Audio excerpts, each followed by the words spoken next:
Have you ever wondered why your bank account hits zero so fast after payday? It's frustrating, right? You just get paid and boom, it's all gone. Here's the thing, it's not just you. A third of the UK and 64% of the US live paycheck to paycheck. But what if I told you that a few small changes could completely transform how you handle your money? Today, we're going to break down the 8 essential steps you need to take the moment you get paid so you can finally take control of your finances and stop the money stress for good. Hi everyone, I'm Amy. I'm an accountant with a law degree and with over 10 years experience working in finance. My goal here is to help you create a life where money doesn't hold you back. Today's video is all about payday strategy, what to do the moment your paycheck hits your account.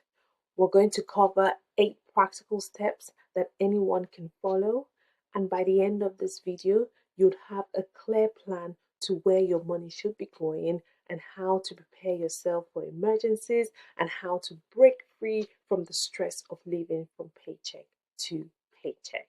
So with that being said, let's get started. Step number 1 is something a lot of us like to avoid, actually looking at where our money goes. Have you ever had this moment where you'd rather not check your bank balance after a night out or a weekend away or after a shopping spree?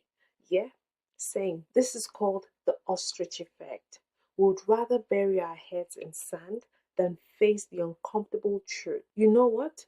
We can't fix what we don't see. So the first thing you need to do is figure out where your money is going. Pull up your bank statements and list out all your expenses. I also want you to categorize them into these 3 buckets.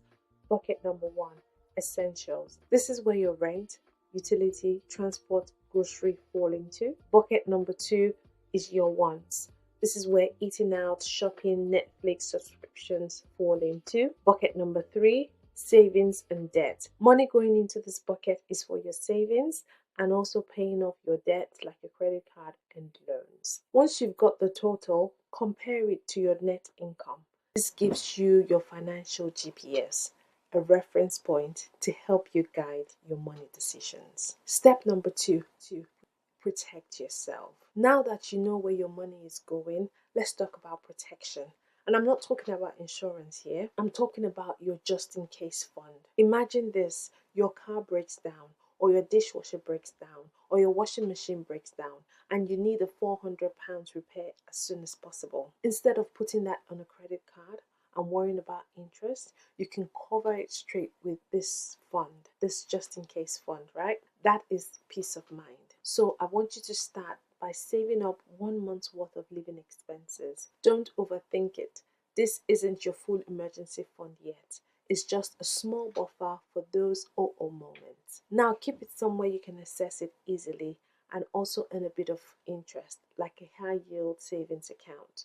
So in the UK, Chase offers a high yield savings account. Santander also offers a high yield savings account, I think. So step 3, stop overpaying. Next, we've got to deal with debt. And not all debt is bad, but high interest debt is the enemy. Think about it. If you buy £1,000 laptop on a credit card with a 20% interest rate and you don't pay it off outrightly, by the end of the year, you would have paid 1,200 for that laptop. Yes, and that's £200 gone. And what for? Just interest. So here's what you do. List out all your debts and focus on the one with the high interest first. You can still save a little on the side, but let's get rid of that expensive debt first. It's called the avalanche method. This is where you wipe out the highest interest rate debt first and then move on to the next. Step number 4, take the free money. Okay, let's talk about free money because hey, who doesn't like free money? Yeah? So, if your employer, no, if you're employed and your employer offers a pension match, you need to take advantage of it. This is literally your employer giving you free money for just contributing to your retirement. So for example, if you put in 5% of your paycheck and your employer matches it with another 5%, that's an instant 100% return. Even better, it reduces your taxable income, which means you're paying less in tax and saving more for your future. If you've been putting this off, payday is the perfect time to get started. Step number 5, expand your safety net. So once you've got your just in case fund set up, it's time to go a bit bigger. Your next goal is to save up 3 to 6 months of essential living expenses. This is your full emergency fund, the kind that can get you through job loss, health issues, or anything else that knocks you off track for a while. I know saving up that much can sound overwhelming, but take it step by step. Start by setting aside a little from each paycheck. Even if it's just £20 or £100, it all adds up. Trust me, future you will thank you for this. If you're getting value from this video, please consider subscribing and liking it. It helps my video reach more people who might need this advice. Plus, it means the world to me. Thank you for your support. Step number 6. Invest in your most valuable asset. Before we get into the stock market or anything fancy, let's talk about investing in something even more important, which is yourself. The best return on investment you can get is by upgrading your skills, whether it's taking an online course, getting certified in something, or even starting a side hustle. This can lead to more income and more financial freedom down the road. Okay, for example, let's say you spend £300 on a course that helps you land a freelance gig that brings about £200 each month. That's an incredible return, and it puts you on the path of earning more without having to take on more hours at your main job. Step number 7, let your money work for you. Now that you've got your emergency funds and you're investing in yourself, it's time to let your money do some heavy lifting. In the UK, we have ISAs, which is the individual savings account. And now I'm talking specifically about the stocks and shares ISA. This allows you to invest tax-free, so whatever gains you get stays in your pocket, not the tax man. There are different platforms that makes it super easy to start investing with as little as £1. Don't be intimidated by investing.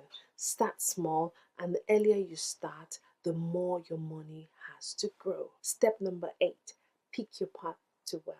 Finally, now that you've got some solid financial foundations, you've got choices. Do you want to focus on paying off your mortgage early and living debt-free? Or would you rather take some calculated risk and invest in opportunities like peer-to-peer lending or real estate? This is where personal preference comes in.